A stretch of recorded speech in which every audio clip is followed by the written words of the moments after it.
It's Open House Thursday on Your View. Welcome to the show. I am Tokpe Mark Odige, and with me, as usual, are the beautiful ladies of Your View. Looking beautiful. Hi. I'm looking beautiful, Abby. Considering how I was dying it. No. You know when Nima says you're looking beautiful because your hair is in braids. Yes. Oh, okay. Don't mind these people.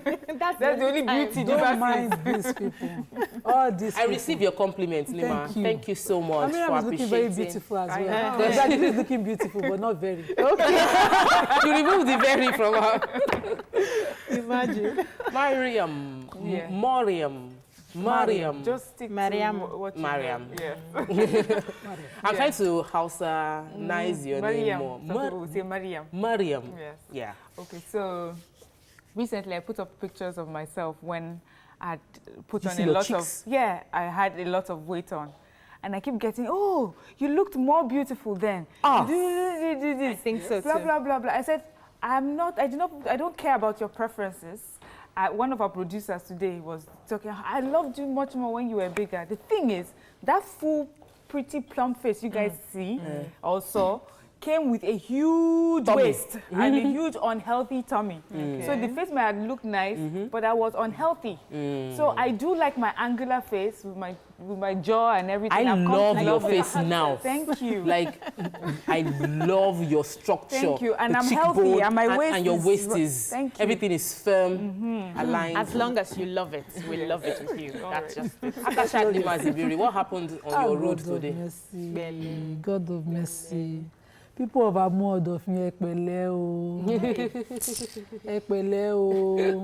Eku Lagos. I have it on confirmed authority that the Lagos State government is in charge of the construction of the Bode Thomas trade fair or Yanoba stretch of the road. And I don't know how they sit comfortably seeing the contractors of that road constructing the road create problems without creating alternatives. So we can't come into Satellite Town now except you do a one-way from Alakija. No, but Nima, we would have to bear with this thing because you can see work going on, right? This is not about bearing. This is not about bearing. This is about being sensitive to the people. To the plight of people. We already deal with tank farms and we generate revenue a lot from that place. It's so bad that, we're abandoned. What do you want? We have tank farms blocking the road, the tankers taking over the road. We don't have any alternative to get home except being stuck within tankers. This morning I was just sitting for more than 1 hour on a 5-minute distance, just sitting there. So I had that report also from Oshodi, because Oshodi is under construction also, and they blocked the express, so everybody had to turn into the service lane. No, I feel that, yes, I feel that when the person complained to me that, say it on the show, I said, what do you want them to do? If they don't construct the road, you say they did not construct the road. So you will bear with it for a while. There are several alternatives I use. So I go through the airport, get through Ajao, come out as Sele. I find ways, go through Isolo. There are ways. But on this particular one, to get out in the morning, there's no alternative. You just sit there. So sorry. Can you imagine? Don't worry. There are no last month, we don't even see them at all. You are representing the entire Amuodo field. My parents are very happy. With they you. are proud of you because you are saying what they are going through. My parents live in that area too, and you just don't stop talking about it. And I'm sure the government is hearing and they are doing what they can. How are you doing? How's our baby? The baby is good. I was stuck in traffic yesterday. My sister-in-law has put to bed. Yes, no, I've not started. Let her finish with her mother-in-law first before I take over. So I was stuck in traffic yesterday because I had an event at Command Day Secondary School Ikeja. I had a speaking engagement with the children, and it was fun. I spoke to them on peer pressure, how they can identify negative peer pressure, how they can build communities for themselves, choose their friends so that they can, push positive peer pressure. And I gave instances of how my life went in secondary school, and they were like, okay, all right, she can relate, she knows, she's done this, she's done that. So I went to Command. It was fun. I know. I know, it was a good thing. It was organized by Gold Mines. It's an NGO that goes around schools, Oh, that's so good. talking to young people. Command children go through a lot of pressure, though, because the school itself puts you through that process. Like, you have to be very strong and tough. I saw pictures from last year. I just remember that this time last year, I was in New York, as in I was literally this very, very moment in the UN building. So as I walked on, I just saw the picture of me sitting down behind a Facebook reminder, like, the life, you know. But it just brings to memory that times happen, and if you don't capture the moment, because people tell me that I take pictures a lot, but they make you remember things after it's happened. So true. So now I remember what I was doing last year, and I can build through that entire emotion of what happened and all of that. But Nigerians are doing great stuff, because my part is going on right now in New York, and many Nigerians are still being awarded. Africa is being recognized. And so I think that we should stop seeing Africa negatively, but see the positives happening in our environment and celebrate ourselves for the good that we do. We should. When we return, we'll look into the top stories for today. Please stay with us. We'll be right back.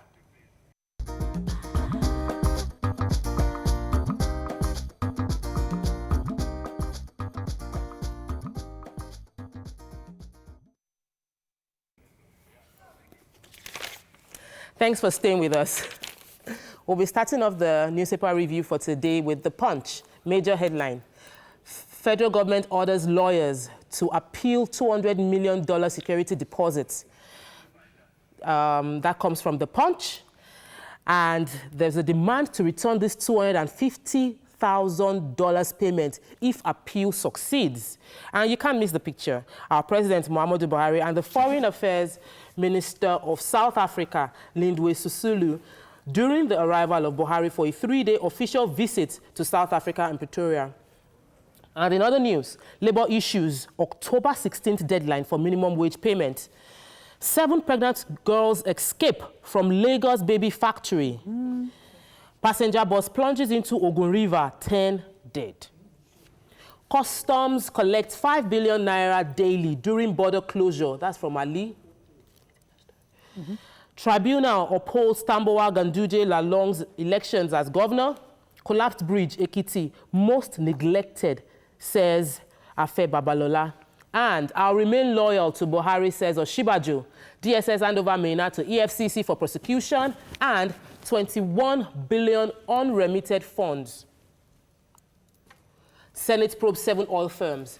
So, what are we starting with? Are we doing the baby factory again? Baby factory. Yeah. What's going on? So, you know, just that was on Monday here. They discovered about rescued 19 pregnant young women from the ages 18 to about 23. Now, 7 other young girls, pregnant young girls, escaped a building, a baby factory in Isolo area, and they were found, you know, parabolating in the middle of the night around Oshodi-Apapa Expressway. So they were picked up by the police, and they narrated their experience, almost the same thing with the other 19 girls, that they lured them from different states, Imo State, River State, to come to work.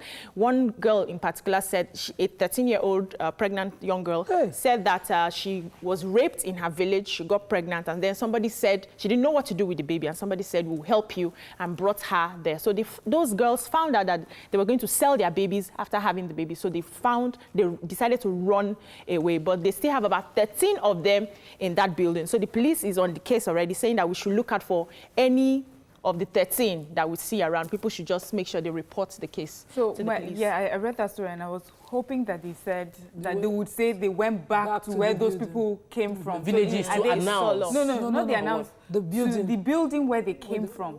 So is it that the ladies could not trace their way back to that building? Or is it that the police It's possible, because they were not Lagosians. They just found themselves in Apapa Oshodi Expressway. Can you imagine? In the middle of the night. I want to quickly take the story of customs. It's somewhere else. Yeah, so it's somewhere else, I think. So let's move on. We want to take the story of Osinbajo saying he will remain loyal. Okay, so the vice president in the magazine was, I just want to read his quotes. He says, he's calling on well-meaning Nigerians to queue behind the president as he leads us to build a stronger and bigger, greater Nigeria. He says he remains loyal to the president. The president is a good boss. This is in reply to all that has been going on. Yes, all the rumors that have been going on about whatever may be happening in the presidency. Their relationship is intact. He's very loyal to the president. The president is a fantastic boss. He's happy to work with him. And he's asking us to all queue behind this president because he's trying to lead us to a better Nigeria. So moving on to Daily Sun. Major headline: alleged pension fraud. EFCC detains Maina after DSS arrest. Ex-director's son pulls pistol to stall father's arrest. That's from the security agency. 9.6 billion naira debt billion debt. Federal government exposes P&ID smart deals. Stay execution saves us loss of assets. That's from the minister. Federal government moves to return toll gates on roads. PDP, Afenifere, ex-NEC chair, others condemn plan. No attempt to whittle down Oshibajo's influence. That's from the APC. And 2020 budget, Buhari holds emergency FEC on Saturday. So, what's going on major with headline? Maina? Okay, go ahead. Okay. So, we know the name Maina. He's been allegedly involved in the 2.1 billion pension scam. And he's been on the watch list for quite some time, I think 4 years. And finally, on Monday, he was arrested by the DSS on behalf of EFCC.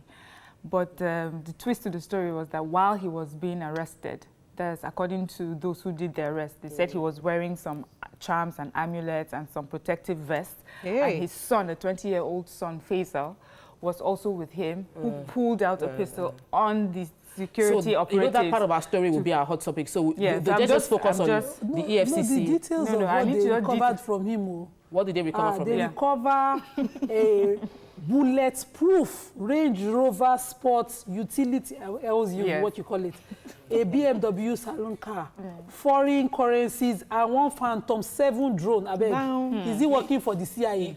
And he was traveling with that.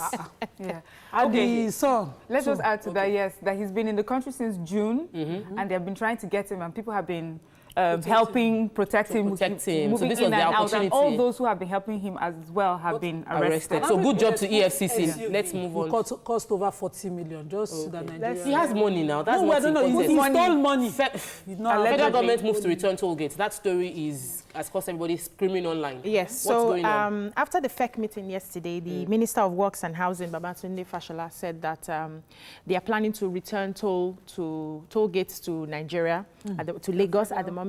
Yes, the federal government, and they have gone through the plans. The plans are almost set. They are trying as much as possible to make it a 10-lane road. So they've gotten they've discovered the designs they want to use, the materials they want to use. At the same time, they are going to try as much as possible to make it cashless.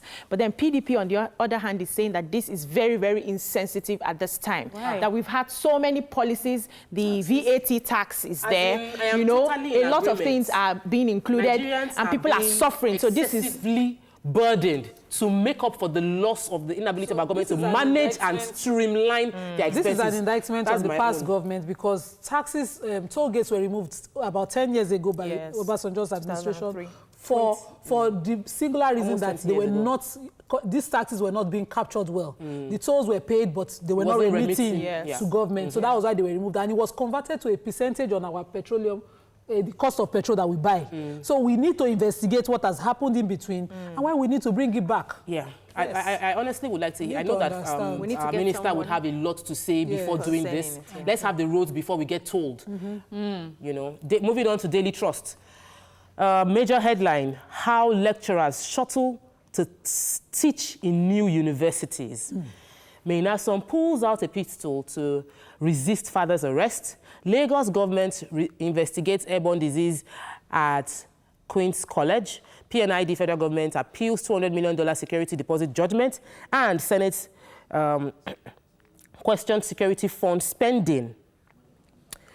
So what are we doing? Let's talk about the security fund spending. Okay. The schools. So this article in the Daily Trust exposed how new universities, private universities and state universities included, cover for costs by having lecturers from established universities shuttling what they call them visiting lecturers. So they make money as visiting lecturers. They will consider it extra fund, but this is to the detriment of their primary assignments that with the universities that they are with. Okay, so lecturers that are meant to teach in public universities now get a visiting lecturing job at private universities. They get paid to shuttle to the private university, which the Daily Trust is saying that it's costing them the time they should spend dedicated to the people they are meant to teach. Because so we are expecting what the Minister of Education will say about this. We need to know. We need him to respond to that. If it is legal or not. It's not about it being illegal. Most of the private universities are short-staffed. They do not have enough professors. And so they have to get other visiting teachers to bridge the gap for them. It's not about being short staff. I think they're looking for the professionals. They need the professors to grow their schools. And rather than let somebody grow, write their thesis and attain that professorship within their school, they would rather be picking. Schools. So they're denying other people their rights. Moving on to the Nigerian Tribune. Major headline, Senate may reject VAT increase. Lawmakers propose communication service tax. Tax to be levied on voice calls, SMS, MMS, data usage from telecommunication service providers. Communication tax is a way to redistribute wealth. VAT increase would create grave discomfort. That's from Undume in support of their push to remove VAT. While land borders will remain closed, that's from the Customs Service. Xenophobic attacks. 32 Oyo returnees get 30,000 naira each. Another 400 Nigerians ready to leave South Africa. That's from the federal government. Police discover another baby factory. 7 pregnant women rescued. Minimum wage. Labour gives federal government 1 week to conclude negotiations. And federal government set to return tolls. So do we want to do the customs now?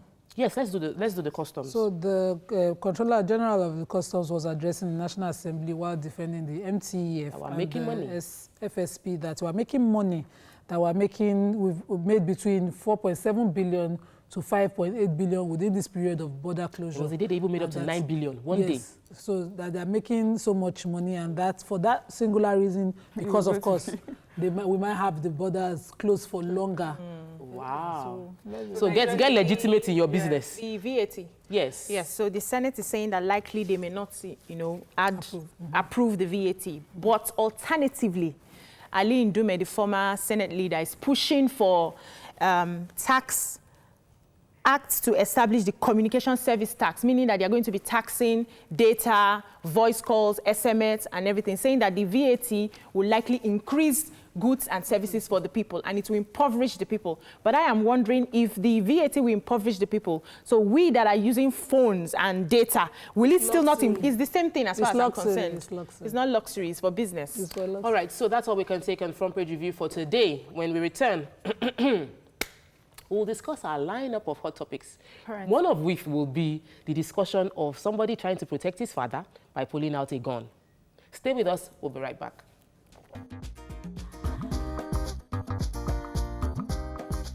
Stay tuned. Your View will be right back.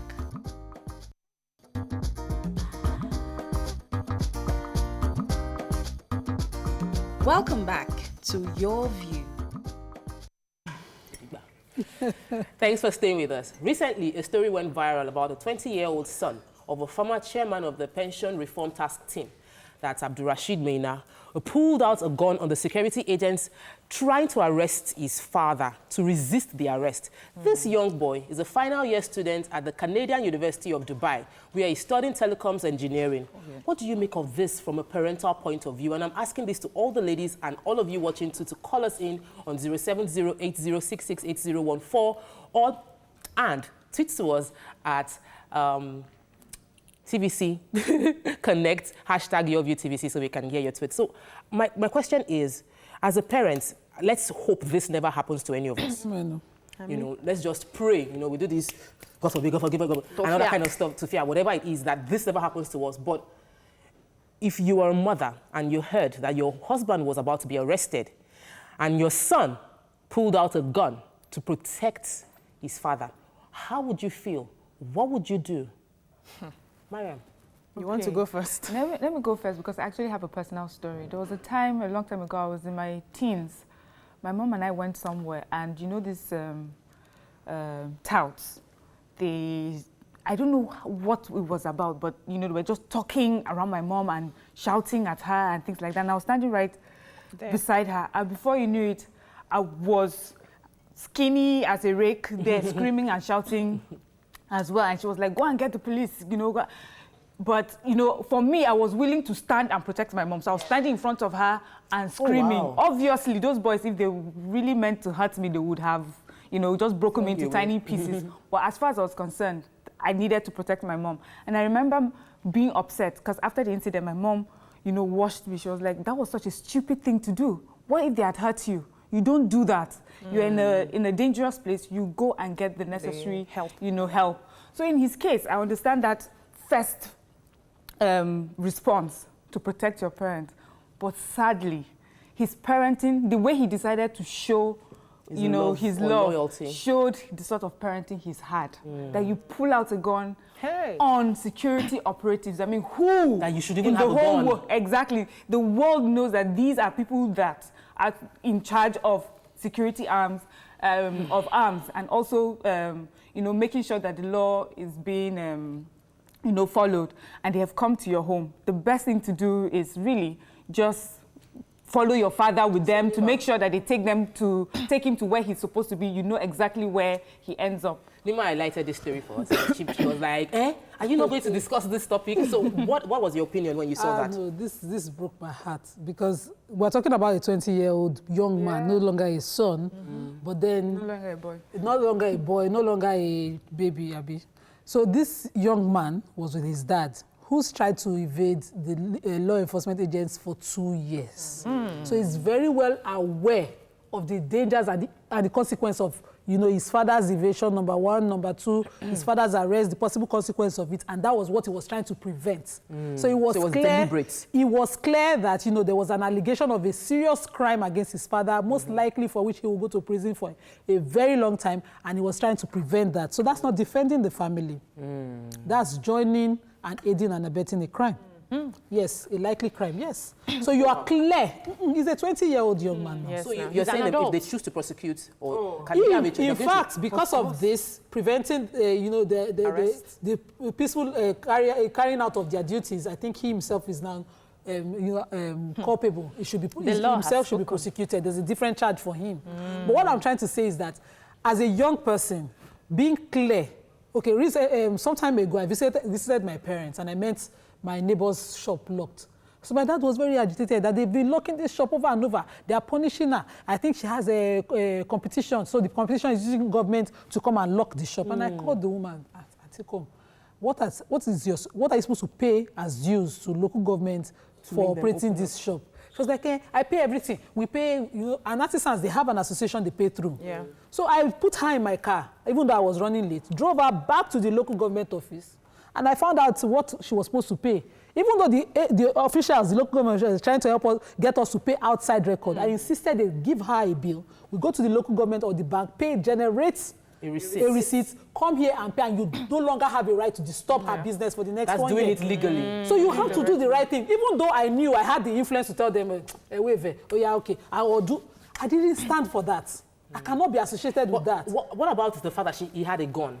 Yes, is that also a difference? That's another parenting. Yes, the father himself had something on him as a protection, and the young man had a gun to protect his father. So we have a lot of issues on our hand. But what I have now is that the question is, this young man in the face of crime will do the opposite rather than stand up for good thing, and that's a problem, a major one. I was worried how he got the gun in the first place, because I know that they don't license Nigerians, so to speak, to have guns. They do. You can get that license. Okay, so we need to. Okay, I think we need to get into that. Why he had a gun? Is he licensed to own or hold a gun? That's the first thing. Then growing up, I know that we were taught, even in schools, to obey the law. When the police comes to arrest you, you just obey. You hear them out. You follow them to the police station. We're taught that, and the kind of parenting I expected for him, because the fact he doesn't even school in Nigeria in the first place. He's going to school in Dubai. You tried that over there. Exactly. So the kind of parenting I expected was for him to have. He shouldn't have even pulled out a gun to stop his father's arrest. He should have followed his father to the place and get a lawyer. That's the kind of training I expected him to have. The first responsibility, call the lawyer, call your mom, coming from a place that I know that you are at least civilized. You are going to school outside in the abroad, so to speak. And then you are pulling out a gun. That tells me that you are naturally a violent person. You are naturally like your parents, because he has been dodging arrests for a long time. And so the apple does not fall far from the tree. Yeah, so two of them are the same as far as I'm concerned. Yes. But you see, the thing is, let's play in the scenario of the fact that this young boy young man, rather, is studying in Dubai. Would he have played this same scenario if his father was being arrested by security operatives in Dubai? No, his father is a big man there now. No. His father is a big man here. So in this place, he has rights. He's an entitled child. His father has evaded arrest for how long? His father has been reinstated, even though with the allegations of what he has done. He understands that his father is a big boy in this country. He can get away with anything, and he will get away with anything too he decides to do. Wow. I'm sure he was looking at those DSS. I'm like, you even with that drive, you know, we ask you to carry our bag. When you come to school to pick us up, you carry our school bags and take it to. Our mom will ask you to go down the streets and buy Maggie for us, and then you now come and think you can arrest my papa. We have a phone call all the way from Ikoyi. Welcome to the show. Good morning. Good morning. Good morning. I enjoy your view. Thanks for the program. I've been following for when you have started. Thank you. God bless every one of you. Thank you. Thank you. But I didn't see the anchor lady. Oh, she's not around for today. Okay, send my regards to her. She'll get it. Regards to your topic, the son pulling out a pistol on the law officials, that's very wrong of him. And moreover, he's schooling at Dubai. In Dubai. And he's using arms. His character is very dubious. Yes. He may be an arm robber or a drug dealer. You don't know. Let We don't know. Let them investigate the boy and his father. Thank you so much. We have tweets? Okay. Yes. Omobalahon says, to have pulled a gun, it means it's a premeditated attempt, knowing his father is a fugitive who's been on the run since 2017. He could have pulled the trigger if he wasn't disarmed. Shows he lacks parental upbringing. Adeniji says, how can a child even own a gun in the first place? What if he was gunned down by the security agents? Olimo says, can we just imagine that if he's not Maina's son, I know he would have died by now. Yes. Nigerians oppressing Nigeria. Nawa. So we're using this topic to link with another story we took on Monday concerning disturbed children, you know, being difficult children that parents feel are difficult to handle, and they are being put into hospitals or rehabilitation or illegal religious homes. Camps. Yes, religious camps. But I wonder as a parent that is it possible that you would have done the best you can and peer pressure and external influence can lead to things like this? Like a mother would have done all that she could do. You know, I beat him, I took him to a good school, I don't know what happened to this boy. We've heard stories like that. I've done what I'm praying and all of that, and yet the child turns up to be maybe taking money on the roadside or using drugs or just being entirely unruly. Is there something parents could have done about it? Is there something we could have done about it? Are we going away from this Maina, or we're still on the Maina? No, I don't want to focus on another angle. Yes. Okay. For me, it's not about, you know, trying to teach the child. It's about modeling to the child. Children these days don't hear what you say. How many things did they tell us? How many did we hear? How many did we obey? We all still found our path somehow. So the thing for you as a parent is to make sure that your words and your actions are in sync. Once they are in sync, the child sees that you are doing what you are saying I should do, and you are not doing what you are saying I should not do. The child will follow. It's natural. Let's take this quick phone call from Austin. Austin has called us from Enugu. Welcome to the show. Good morning. Good morning. Good morning. Go ahead, please. You're live. Okay. Please, I want to let you know that this is an eye-opener this is an eye-opener to each and every one of us with regards to what has just happened. And it comes also for Nigeria. I'm struggling to hear you, Mr. Austin. I'm really struggling to hear you. I'm really sorry. We have to cut that off. Because the professionals are within and they'll deal with it later, let's just explain certain excesses as children that we've experienced or we ourselves have seen. So what I notice most is that it takes a community to raise a child in Africa. So while you're raising your child, you are giving the proper values at home, most times telling the child, because we are just saying, if you're not living the life, you are telling the child most times, which is what even our parents, don't lie, don't steal, but when you tell the person, I'm not around. So you're telling the child most times not to do certain things. The community around you has to be in sync. I had to make a tough decision recently. I noticed that my child was no longer like me, but more like the people I live her with. So I had to quickly decide, is it that I'm going to continue to be shy of these people, or I'm going to take a strong decision and restrict as much as possible how they relate? I had to take that decision. Yeah, so you now decided to influence the people that are spending time with her. I had to cut off at some point because I tried to influence. It wasn't working. I had to cut off. I suspected. Oh, I noticed you were bringing her to work. We have a phone call from Abimbola. Abimbola calling all the way from UK. Welcome to the show. Good morning. I'm a first-time caller. Oh, wow. Welcome to the show. So, it's nice seeing you and hearing your voice. Thank you. Nima. Hello. Ubia Julu and Miriam. Nice seeing all of you here. You have done a good job. Thank you. I'm really Thank you. And this is kind of the society we are in now. That young man was very lucky to be alive. If this were to be in London, a security agent came to arrest your father and you pull a pistol. Right here in Nigeria. He will be a dead man by now. Because he will be shot as dead. Outside. Yeah. The operative wouldn't take any chances because there are chances that the guy will pull the trigger and kill one of them. Yeah, for nothing. Imagine we are shouting all over the places that we want the youth to be in forefront of the nation. Is this kind of our future leader? He knew very well they are good ones. Committed a big crime. And they are good ones. To allow the law to take its course. Thank you. Pull a trigger to prevent his father. Thank you so much. That is just all I've got to say today. Thank you, Abimbola. Thank you. So, you know, a Twitter user just mentioned that if he wasn't the son of Maina, he could have been shot dead.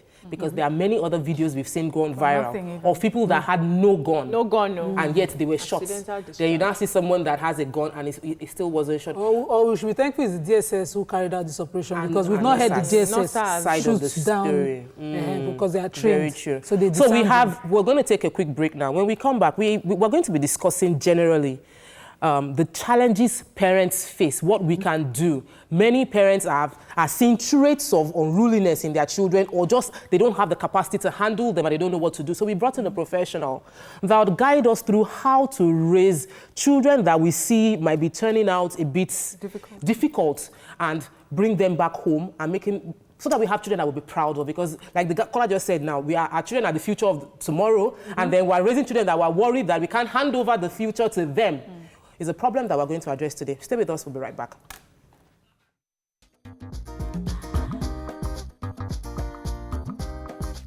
Stay tuned. Your View will be right back.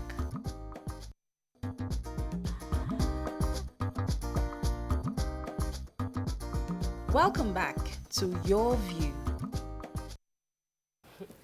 Thanks for staying with us. We'll be discussing extensively on parenting a difficult child. And we have been engaging on some people. We've seen some stories going viral online, especially on Monday, where we took the story of the Kaduna House of Horror or something, where there's a school. It was like a boarding house. And this particular school had a lot of children. It is a religiously affiliated school in Kaduna. They had children, hundreds of children that were boxed into places. Some were chained, they were beaten, they said they were molested. And parents voluntarily put their children in those circumstances. And that's why we're discussing this. So we have with us Praise for Wowe. He's the author of Out of the Box Parenting.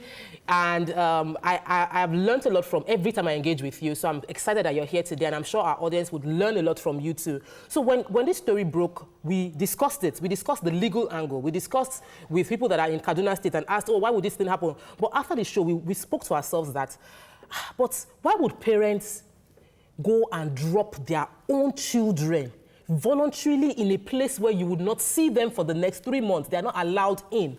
And even after they got feedback that these children were being molested, they were chained, they said, we put our children there because we trust that the spiritual leader can handle the situation. So some of these children had where it was a case of being unruly, tantrums. Or they were throwing tantrums. There were cases that some of the children had mental illness, maybe schizophrenia or something, but talking to yourself and all of that.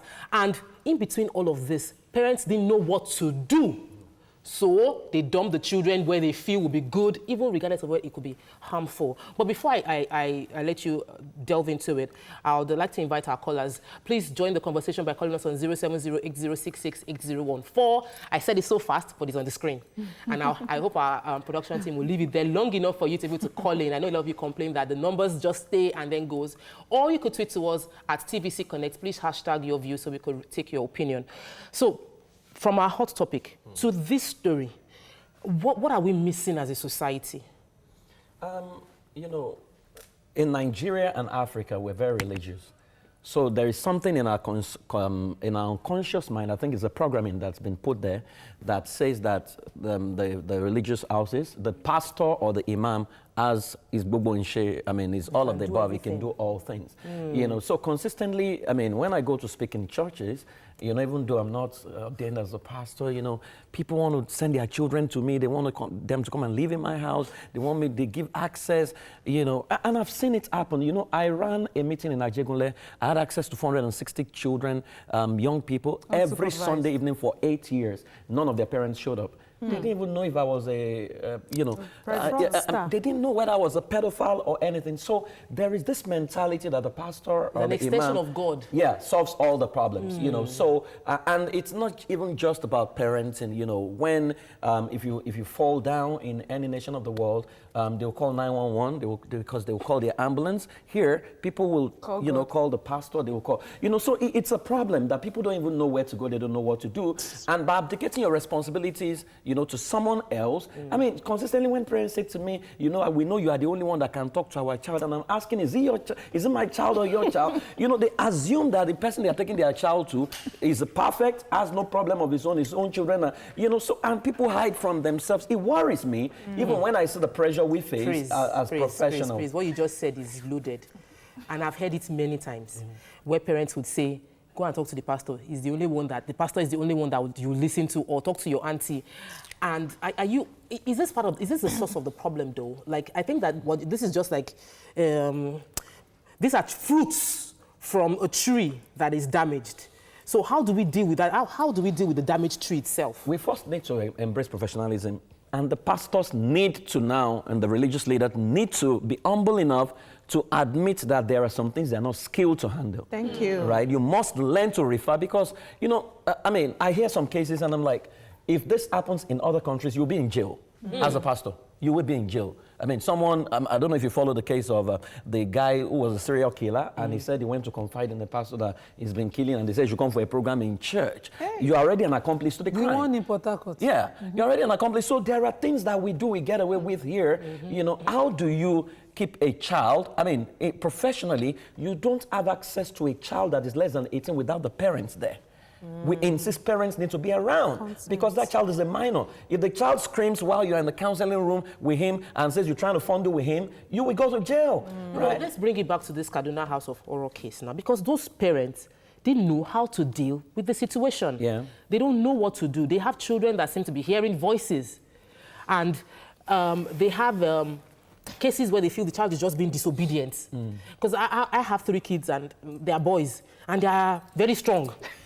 And I keep wondering, is this how all the other children are? I'm asking the question, like, are they always jumping? Do they just pick up a phone and say they want to see inside and they break it? Is it that, you know, so parents, we don't have a blueprint of how to do this thing. The thing is, we've said it consistently here that we have not been taught the act of parenting. We don't understand it. Now, what we're dealing with and we call disobedience and whatever, I expected behavior basically many of the children. And it's because psychologically we are not prepared to parent and we're not prepared for the milestones in the life of the children. So take, for example, the moment the child is born, I ask parents all the time, when you held a child in your hand when it was born, how did you feel? So, wow, they felt excited. Did you, as you held the child, say to the child that By the time you clock 5, the slap I will give you. You never said that. No. So at what point did the slap come in? At what point did the yelling and the shouting come in? It was because we were never prepared. So when the child clocks 5 months, it's not sitting, you are agitated. Let it begin to sit. It begins to sit. After 6 months, it's not crawling. You are worried. But you have not factored the cost of his crawling. Because once it begins to crawl, it will begin to pull things down, right? And that becomes a problem. Then by the time it's 9 months, 10 months, you want him to work, right? You have not prepared yourself for the cost of running around, because running around, it means your house will be upside down, right? So these are the issues. We never sit back to say, who is my child? What is expected at this level? So I tell my child, when you turn 3, you start to get a beating. You start to you get a beating for certain acts. Okay. When you turn 5, like now we're saying, once you turn 7, there's certain things in the house, when you fail to do them, there's a consequence. We're already having the conversation. So me and I beat. And recently I got a report. The question I wanted to ask is, how do you cope with unexpected behavior? So I got a phone call from her teacher on something she did and I was least expected. My husband's first reaction was to get a cane and have a conversation. But my conversation with a cane, they don't go together. By a beating, I was like, no, let's know how it happened, because that's not who I'm training. So when we got to the bottom of it, I found out that she read a story, the books I buy, one of the books on torture of Muslims to convert back, and she read how they were being tortured to convert back, and she copied that sentence and used it to abuse a colleague in school. Whoa. So it wasn't far, it was at home. And I said, okay, in this book, you did not learn that the person struggled and was rewarded by God for remaining true. You learned the one that the torture people use. Why come? So you can, in that case, you can't. How do you deal with those unexpected? Because I have bought all the religious books. We need to have the expected and the unexpected. Never forget that your child grows in a larger society, right? And children, they will copy what is wrong faster, especially because there are no models of good values in Africa as we have it. Now, so your child considers, I pity the young people, the millennials, when we abuse them.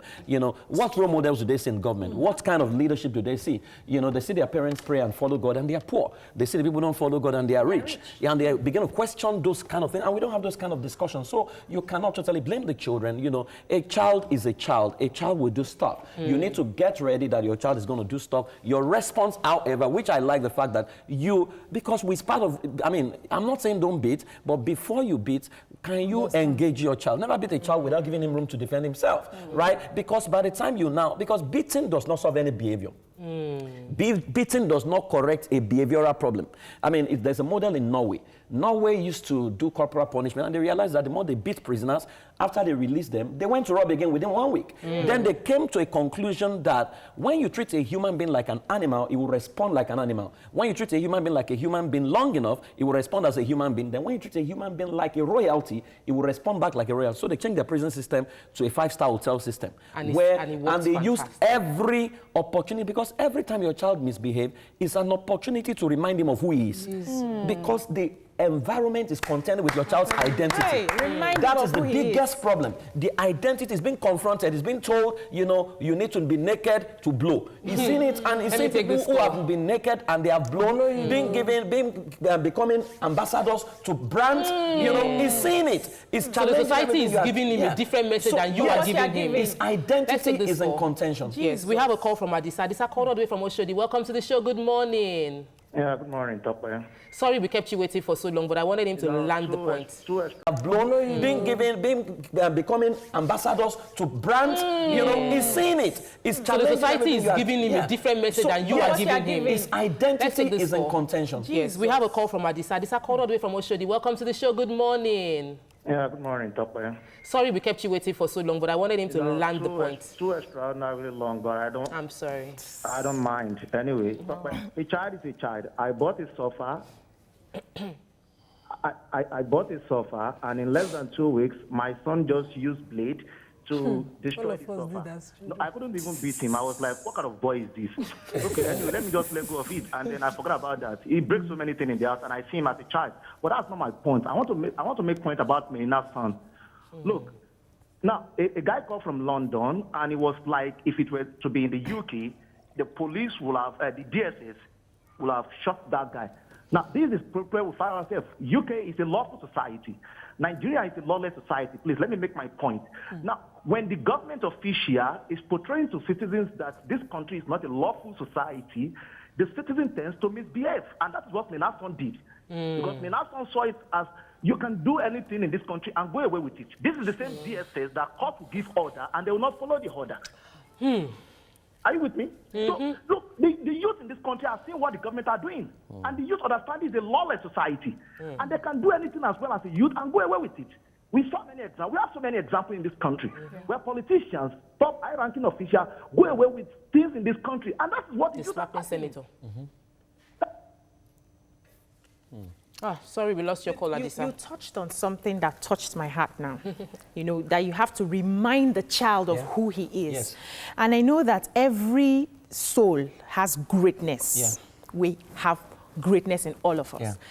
Now, for the benefit of those people who are struggling with raising their children, who have difficult children, how do they appeal to the greatness in their child? The first is very simple. Every child must have what we call a perceptual code. Perceptual code is a general description of who your child is. So you need to find one word to describe your child. So if you say my child is a royalty, right? I mean, Prince Charles or Prince Harry or Edward, if he smokes, it doesn't stop being a royalty. If he misbehaves, it doesn't stop from being a royalty, right? So when you create that perceptual code and you say you are a royalty, now you use that to teach him how to dress, how to talk, how to do things. So when he does something that contradicts the perceived identity, right, you need to ask him, who are you? That's where you start from.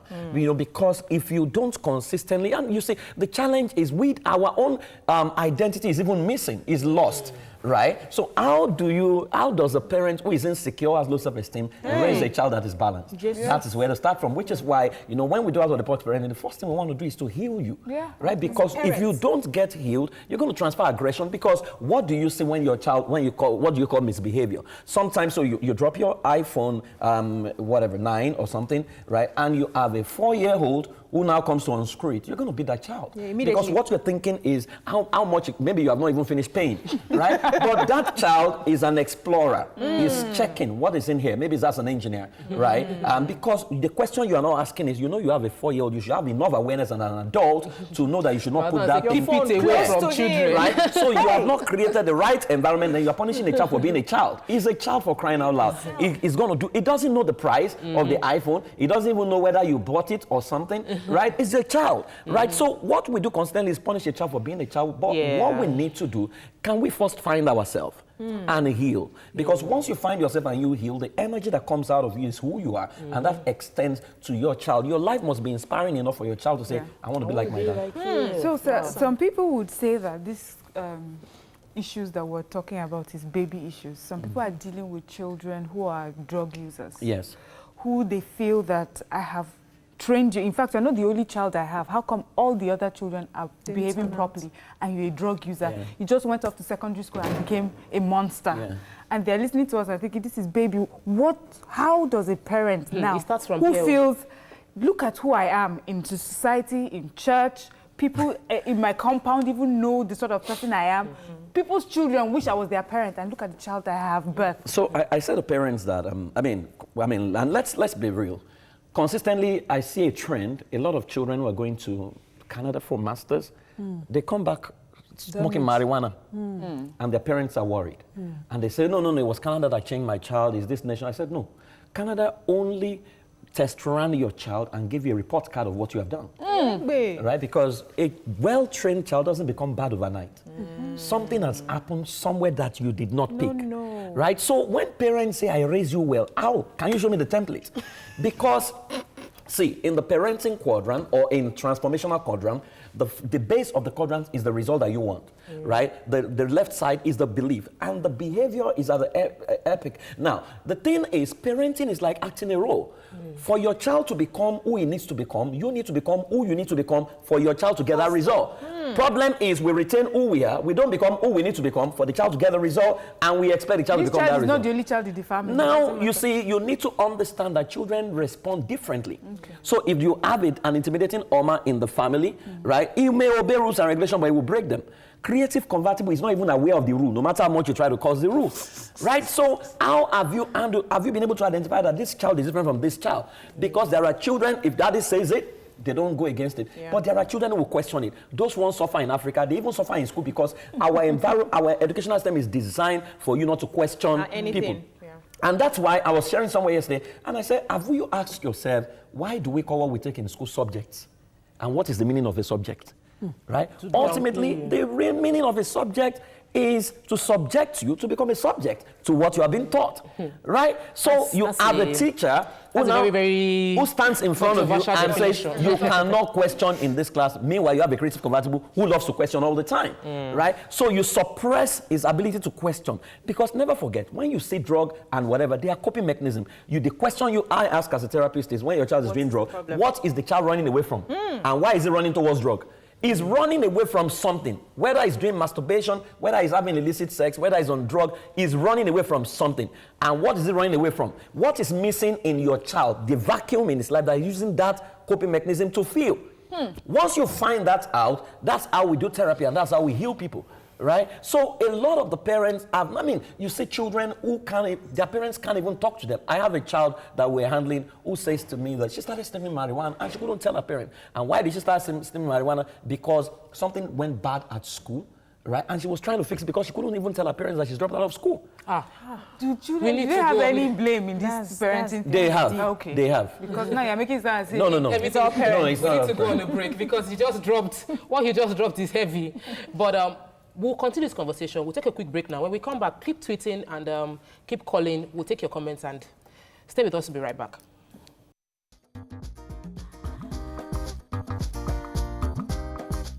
Stay tuned. Your View will be right back.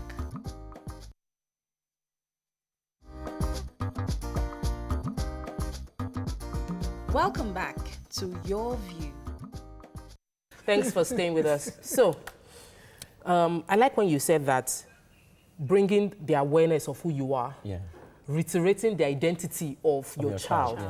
But it also underlies the fact that the parents must know who they are. Yes. And many of us as adults are still struggling to find who we are in this ever-changing world. So how would a parent who still feels innately like, I'm winging it with my life, but I'm already a parent of 3 children or 4 children, how would that parent watching this show now start figuring how to model this children right? See, every behavior is learned, and everything can be learned.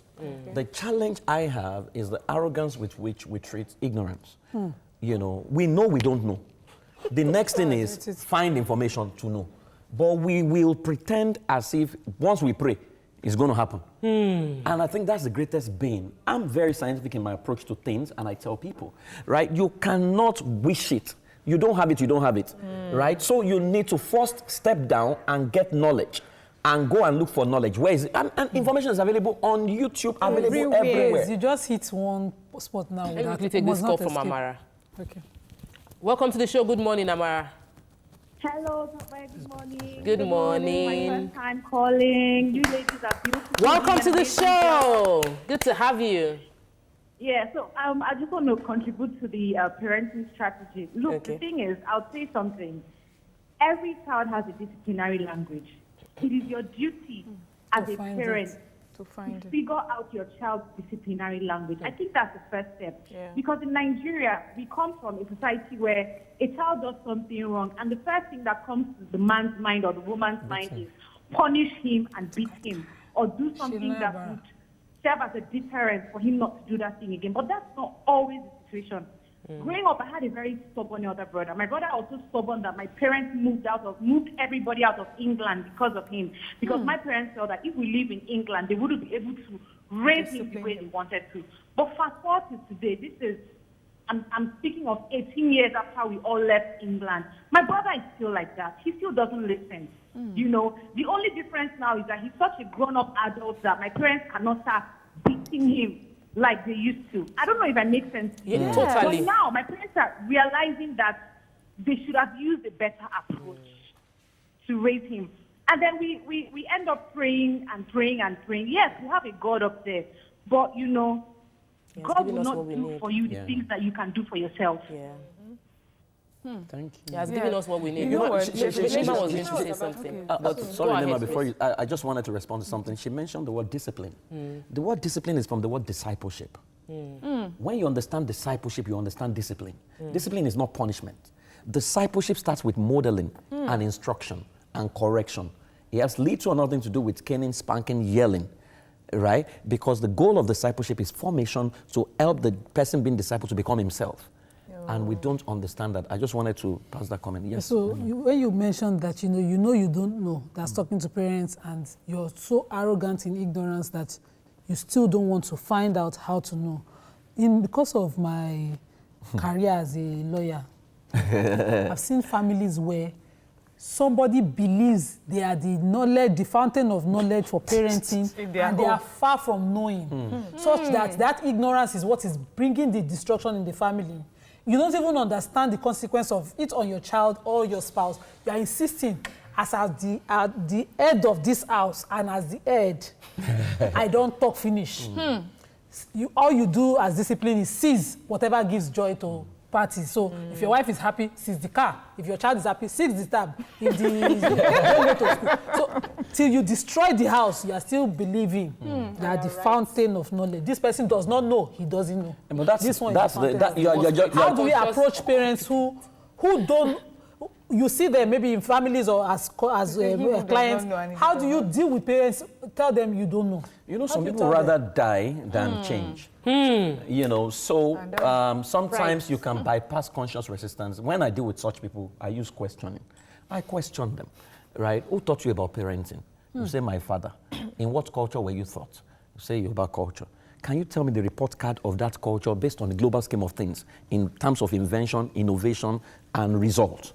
Then he begins to look at me to say, okay, so if this result doesn't go global, then shouldn't that tell you that what you call discipline, they say I was disciplined, was domestication? That question is enough to humble anybody. Because anything that takes away your esteem is not discipline, it's domestication. Whoa. And domestication and discipline, they look very, very thin line, right? But they are not the same. What many of us do is domestication. And I always tell them, you say your generation is disciplined. A disciplined generation will reflect in a disciplined society. Yes. If your society is not disciplined, you cannot say you were a disciplined generation.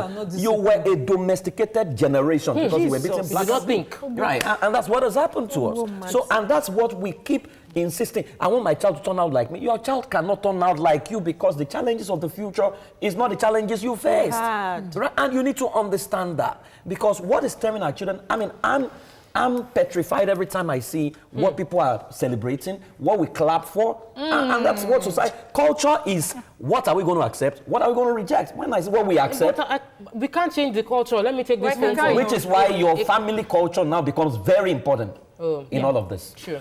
Ekaite, welcome to the show. Good morning.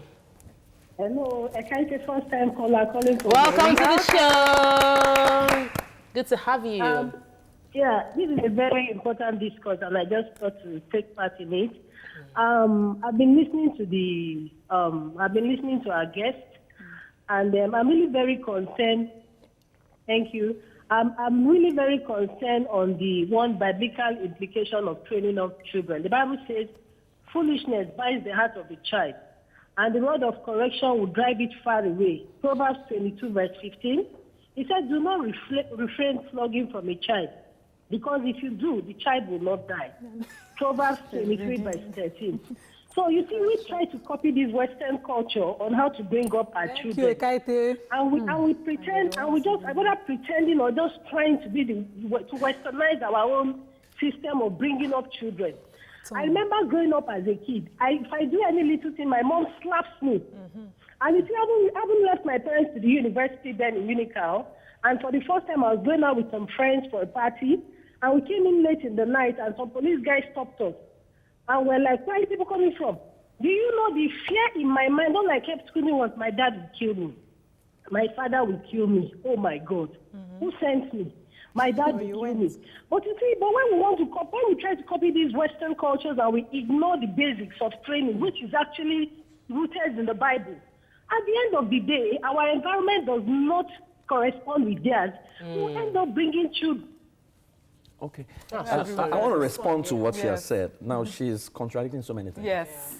And when we say this, they say we are copying Western culture. Is the Bible local culture? It's Western. The Bible is Western culture. This Bible you are quoting now is Western culture. Now, she has quoted two scriptures wrongly. bounded in the act of a child. Indefinite article, which means it's not every child. It didn't say the child. Yeah. Check every translation. It said the rod of correction. It did not specify what the rod of correction is. To a generation that has gone through slavery, rod of correction is koboko and flogging. To a generation that has not experienced slavery, rod of correction can be communication. Yes. The rod of correction of my mom was her mouth, and it was more lethal than the caning of my father. Yes. The question is, do you want to damage a child? Do you want to correct a behavior? Right? You need to answer that question, because this morning I asked the question, for example, if Donald Trump comes to give you his child, and he said, this my child is very stubborn, I want you to raise him. Your reward is $1 billion, American citizenship. But we will install citizenship in your house to see how you are doing it. What are you going to do differently? Because many of the things you are beating your children for, your husband is doing the same, you are not beating him. If beating can correct the behavior, beat your husband and correct the behavior. Jesus. Beat yourself and correct the behavior. But the child. So when we quote scripture, we quote the scripture wrongly. The question now is, mention one person in the Bible that you saw, that they say he misbehaved, and they beat him, and they slap him. Mention in that same Bible. But the Bible said rod now. What is rod? So I'm not against flogging. That's not what we... But when we say we want to westernize, let's even westernize, because everything on your prayer list that you are trusting God to afford is from those spoiled children. That's what they have invented. Car, aeroplane, vacation, everywhere you want to go. iPhone. In fact, you pray to get the visa to that Western nation that is spoiled. They bounce you and you fast and pray. So why are we playing hypocrisy? What has our culture produced? There are good sides of our culture. We can't, take everything away. But we need to ask ourselves, if this culture has not produced excellent leadership, it's not produced excellent education, it's not produced invention. We are all complaining about Nigeria. We are all hoping to run away. Some of us are hoping to run away. Then why don't we ask, what template was used to produce Bill Gates, Mark Zuckerberg, and all these people? And adopt it. To produce the result. Let's take this call all the way from Ilorin. Welcome to the show. Good morning. Good morning. Good to have you. Please join the conversation. Thank you very much. I am so happy about the topic you brought up today. We're happy to. We're learning. Good morning. I am so happy about the topic you brought up today. I just want to put light to it. I have a twin, a male and a female, Zain and Zaina. And I find out that whenever I'm helping them with their homework, the way I teach Zain, that he will understand, is quite different from the way I'll teach Zaina. Yeah. So I find out when you want to teach Zaina, you just play with her, give her sweet, and for Zain, you have to beat him before you understand, because he's too playful. I truly agree with our guest today. There are different ways of training children. The first thing you need to do is to understand how to train that children. I can't beat Zaina and she will understand. I have to teach her with sweet and biscuit for her to get her lessons right. But then give him sweet, he will not understand until you beat him. So let's all understand our children first and know how to train them. Yeah. God bless you. I wanted to ask the question. Where does personality of children come into play? Because sometimes we want all the children we have to behave the same way. We want silence in the house. We don't want people jumping. I see somebody's child that is very careful. They don't destroy things. And then I come home and my own children destroy things. And I'm trying, can't you be like that person? Can't you be like... So how do you as a parent understand the personalities of the children and work with them that way? Let me respond with a story that happened. Personal story. So I went to my friend's house. She has 4 children. And the whole place was neat, arranged. So I went back home and I was raking for my wife. Why are we so dirty in this house? Why is our children I said that and my wife said, this is not you. Then it occurred to me that, that wasn't me. That I did not ask what system was making the house clean. Because there's a system behind it. So I went back to say, how did you keep your house clean? Then she told me that they actually have 5 house helps. 1 assigned to a child, every child. Then 1 general overseer. And that was the system. So if I wanted my house to be clean, then just simply apply the system. So consistently, we don't ask the question, what is making something work? And that is a critical lesson we need to learn, when it comes to parenting. Because a whole lot of us, we just believe that, this is what we make. Because personality is very critical. So children have 4 personality, basically. Intimidating Omar every question you ask him, everything you ask him to do is going to challenge you. He's a natural leader, natural CEO, natural entrepreneur. They are the ones who build banks, because they have this bullish nature. You can't win him in argument because that's his meal. But you have the creative convertible. Creative convertible, that was what the man was saying. In fact, they are the ones who suffer the most in educational system because they learn through play. Unfortunately, school is not designed for us to play. Are you aware what we call lecture? If you check the etymology of the word lecture, is leisure. School used to be leisure. Yeah, it's a place of leisure. Check it online. Right? But we don't, so we changed it to a so you find a creative convertible is a child who's looking for socks, looking for shoe. Is a child who comes home on Friday, you say, do you have homework? He says, I have no homework. On Monday, begins to cry. Why are you crying? This is how we beat me. What happened? Honestly, he has completely forgotten. Right? But you have the dependable truck, slow and steady. He never talks to anybody, slow and steady. He never asks any question. He never raises his hand. He wants to go. All of us want that, right? But you have the dependable, the systematic fault is the perfectionist. Systematic fault is the one who reports everyone. Is the one who says my shoe, my space, my spoon, reports everybody. Is a perfectionist. How about those that have the combination to teach all of them, now, that which is where I'm going. The first skill in parenting is observation. Observation to say, observe, who is my child? Your child is not anybody's child. And you cannot have 4 children with 4 different personalities. There are 4 different seeds. And like I always describe, if your first seed is cocoa, your first child, your second seed is rice, your third seed is maize, right? Now, when cocoa, you plant cocoa, you're agitated. It's not reading. It can't read a times table. Because by the dictates of the inherent value of nature of cocoa, it cannot do any of those things until 6 years. But the second born, who is rice, in 8 months, rice is ready. The third born, who is corn, in 3 months. So you have harvested him 4 times. So you begin to wonder, which is why they say that a lot of firstborns in Africa struggle. Right? Because the firstborn is usually the specimen in our parenting lab. They use me as experiment. Right? So we have used him to practice, then the secondborn, we have now mastered it a little bit. So you need to take into cognizance your children's personality and know that your child is not rude. Let me quickly apologize. We need parenting school. Let's take this phone call quickly from Noma. Noma, welcome to the show. Good morning. Yes, good morning. Yes. You're looking good. Thank you. I'm just learning and soaking it in. Yeah, yeah. Thank God for the guest that we have. Yes, praise for what is his name? I believe in the case of parenting children, you yourself have to be an example. Yeah. As a father, you can't expect to be a drunk and you expect your sons to be saints. As a mother, you can't expect to be, let's say, troublesome to your husband. Your children are watching, and then you expect them to be saints. You have to live the life you want your children to emulate. Now, every child is a child.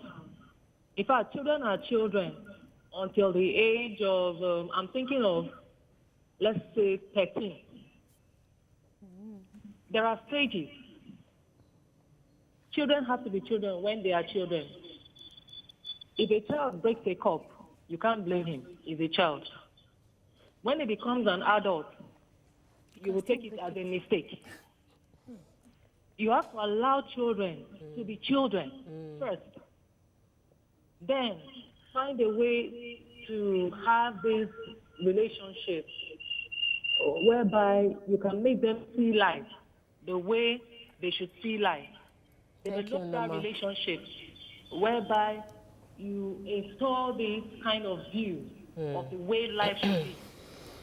Like, thank you, Noma. Thank you so much. I wanted to balance something. I wanted to balance something. We need to take a commercial break now. When we come back, you balance that something. Stay with us. We'll be right back. I'm not exhausted.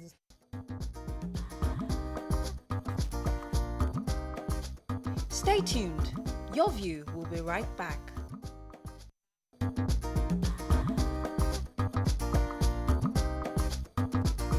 Welcome back to Your View. Thanks for staying with us. So before we went on the break, you were going to correct something Noma was saying. I was going to say that if father is smoking doesn't mean his son is going to smoke. Right? Because again, you will find 4 children in the family. The way they're going to respond to what their father is doing is going to be dependent on the personality and the awareness and the work of the mom.